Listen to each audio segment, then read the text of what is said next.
was my love.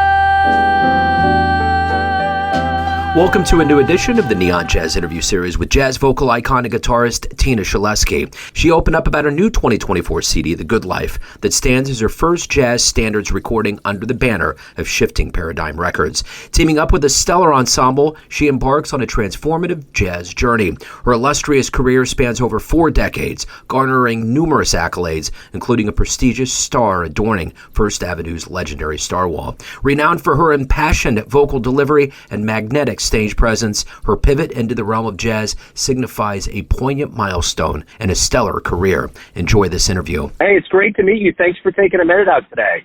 Oh my goodness, no, thank you. It's nice to meet you as well. Anytime I get to talk about music is a good time. So absolutely, I want to delve into some positive things. So let's get into your music, your latest album. But before we do that, I want to know, as a musician, heading up on this 4-year anniversary of the pandemic, how did you make it through that time period, and how did it subsequently change you? Oh my goodness. Well, you know what? It was. I look back at that and it just seems like such a blur. A lot of it was routine, I think. Thankfully I had a few, people, friends of mine from Minneapolis and whatnot were doing projects here and there that I would just record some background vocals for or do whatever. I didn't spend it cocooning, creating like I thought I would, which was kind of interesting. And I found it really difficult because right before the pandemic, I was doing a lot of work. I was just starting to sing, doing this, singing jazz and doing stuff like that. And then I was writing like some original music and just things were happening and everything came to a screeching halt. And, it was kind of I'm glad it's over, but I'm still feeling the effects of it, the shrapnel, I would say, of the holes here and there, and just rebuilding that, touring muscles and reaching out and playing with people. It's like, I didn't really enjoy it, I have to say. Yeah, it almost doesn't seem like it's real, because I know on my end of things, I ramped up my interviews and just talking to everybody about, massive hunks of schedules falling away and no one could do anything. It just it almost seems like it was a dream, but it has to feel good to have an album out now, though. Yes. And, and have to, I feel like in a way, I think that I wouldn't have done this album if it wasn't for COVID, because it was right before COVID is when I wasn't even had an intention to record a jazz record, but I just wanted to sort of document like these guys that I was working with in Minneapolis. I love them, Cody and Pete and everything. And I'm like, let's just record it. And we did a few songs and then all of a sudden the world shut down. It was like, whoa. And then I completely forgot that we did those sessions. And then re-listening to them, like in the mid of COVID, I'm thinking, you know what, this is kind of cool. Maybe we should do something with this. And then it was just like over the year, it took us about a year just going back and forth and taking our time and creating this record. It was just kind of I've never recorded an album quite like this, that's for sure. So what are you ultimately hoping the listener gets from this album?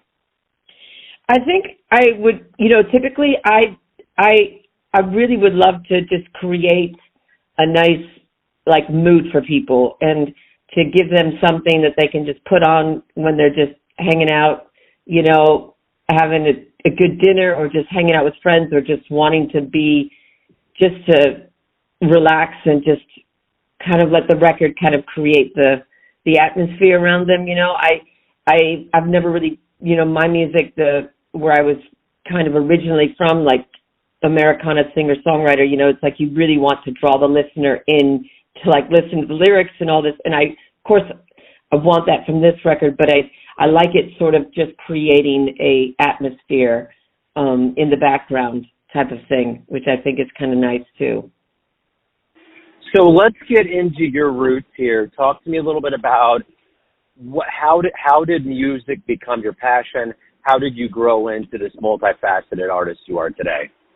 I feel my parents, especially my mom, really, really, she loved music, and she would be blasting everything from Luciano Pavarotti to Chris Christopherson to Joni Mitchell to Janis Joplin to the Beatles. Like, I had such a wide variety of music introduced in my life. My grandmother she sang in the Russian opera, so that side of my family play a lot of sort of opera and that type of music. And then when I grew up, I started working in a record store, and then it's like the best education because you get all your other, like workmates, they're listening to all different kinds of music. And I remember my manager, like one of the first records, because she knew that I liked to sing, and she said, "Here, like, listen to this Lambert, Hendricks, and Ross record." And I'm like, "Oh my God," And then so that was kind of like an introduction to sort of like jazz in that way. And then she turned me on to like a Love Supreme, John Coltrane.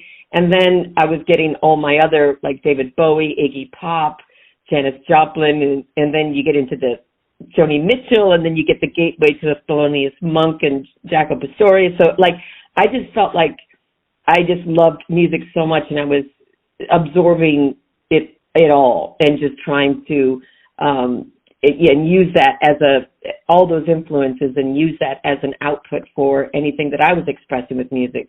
But I never quite had the courage to really do a full-on jazz thing like with this record, and I loved it. And I think that, and I'm so happy that they seem to enjoy it. So it's nice. So, speaking of live music, what was the first live show that you ever saw that blew you away, that made you think, man, I want to be up there one day?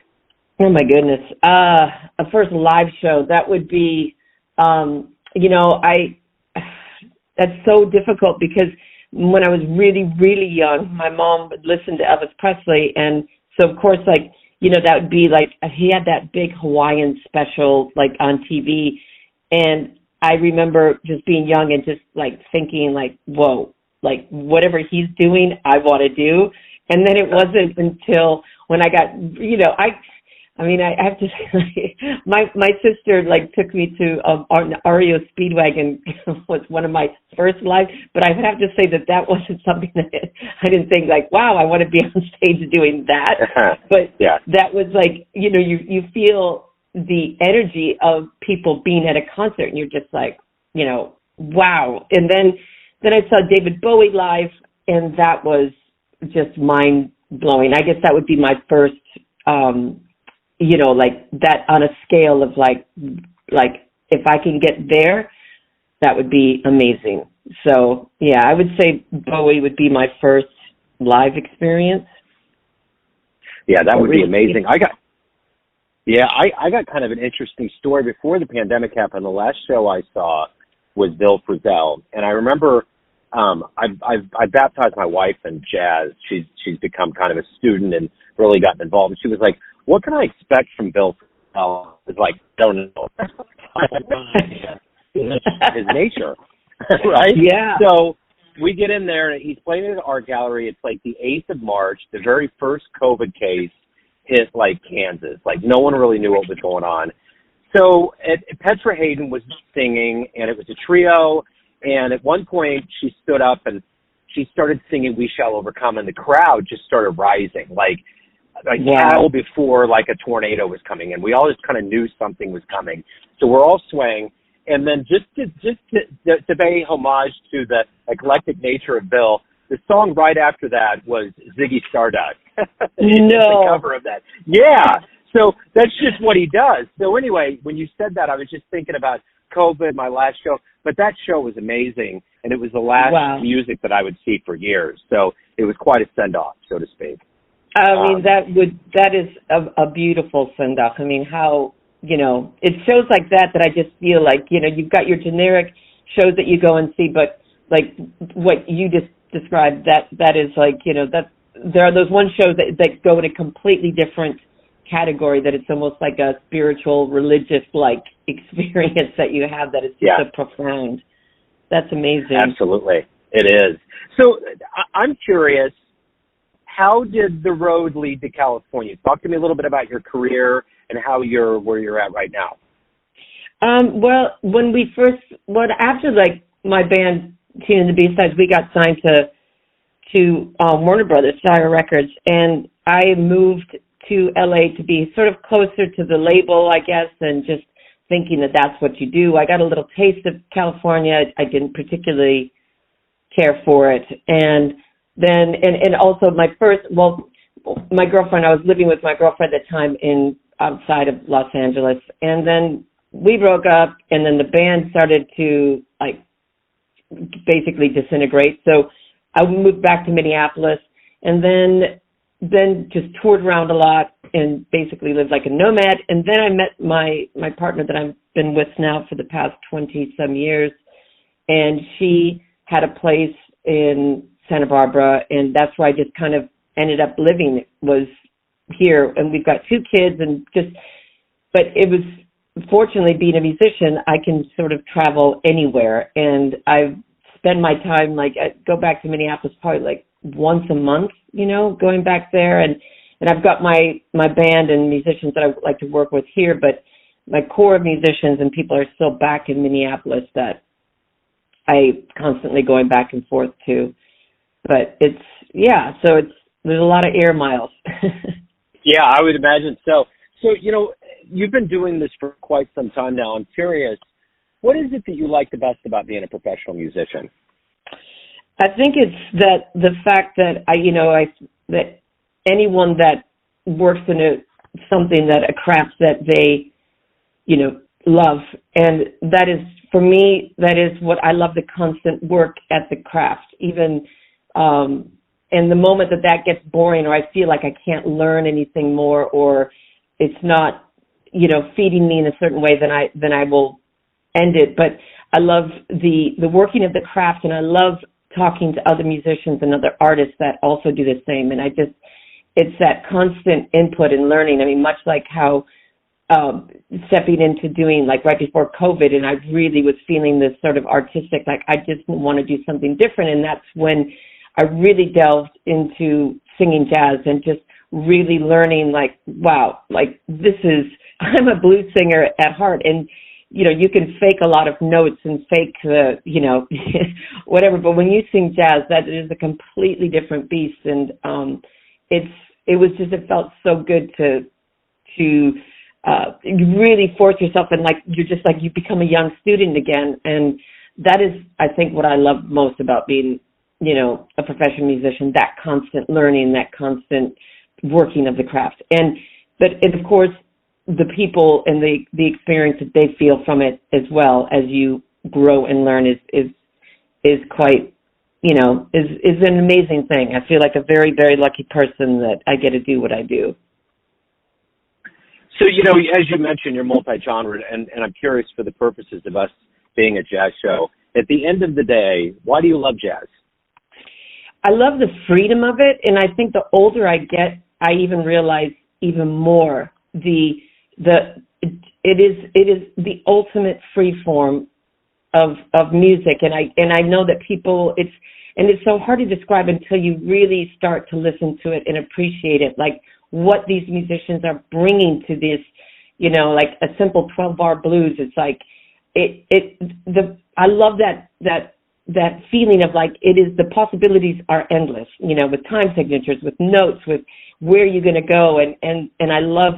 Because for me, being a musician, what I absolutely loved about bringing this or going into this jazz genre was the same as like when you're a young musician and you don't know what you're doing, and you're looking at your other bandmates and you're like, where are you going? And that's how I learned music. And then getting older and now being with jazz, you sense that on the stage. It's like this kind of almost like danger, like, okay, where are you going to go? And then when you feel that from the trumpet player, the bass player, or whatever, and then you take it to another place, and like everybody's kind of challenging each other, and I love that, and it's just I just you just get kind of I get really excited by it, and I love listening to it when it's been recorded like that too. It's just amazing, and I mean, my gosh, I could go on and on, because like then there's like the Billie Holiday, her voice and like her tone and where she goes, I love it all. So it's yeah, I guess that's why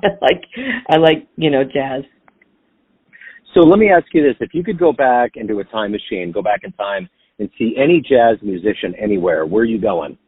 Whew. I think it would have to be, oh my gosh, that's a good one. I feel like it would have to be Billie Holiday, probably like, in the late 50s, I think, like sort of like hopefully before she was before she was like feuding with Lester. It's just like when she had those, moments of that playing with, that I think that would be, I would love to see her in some small club down there and, in New York City. And yeah, that'd be amazing. I just did a show last week. It was a full retrospective on the Apollo Theater. I had found a illustrated history of the Apollo and a dollar bin, and I was intrigued. And I actually found a recording from 1960 of her performing Strange Fruit in Apollo Theater. Oh, and it was really cool. Oh my God. That's amazing. Oh, wow. That just gave me chills. That's wow. Oh yeah. There's nothing better than that. So the brand new album is aptly called The Good Life. And what are you doing as far as touring, getting out, people to see you? Where's the best place to get this album, that kind of good business? Well, the album, so it's going to be, you can get it on through my website, and then I'm doing a album release show in Minneapolis on March 1st at the Ice House, and then I will be, hopefully, we're trying to, it's kind of bad timing for myself. My daughter's getting married in April, so we're trying to organize the tour around, getting it, so I can still be here for the wedding and whatnot. But we're working on various dates around on the East Coast and the West Coast, and hopefully I want to hopefully we're working on Chicago, and we're working on New York, San Francisco, LA, and a few other places. So we're still kind of gathering some dates right now, but all that stuff will be listed on my website very soon. Wonderful, Tina. This has been great. Thank you so much for opening up about the album, about your life and music. It's been wonderful. Thank you so much, Joe. I really appreciate it. Thanks for listening and tuning into another Neon Jazz interview, where we give you a bit of insight into the finest players and minds in LA, Minneapolis, Kansas City, and spots all over the world, giving fans all that jazz. Thanks to Tina for her time, energy, and story. If you want to hear more Neon Jazz interviews, you can find us on Spotify and Apple Podcasts. Subscribe to us at YouTube, and for everything Neon Jazz, go to theneonjazz.blogspot.com. Until next time, enjoy the jazz, my friends.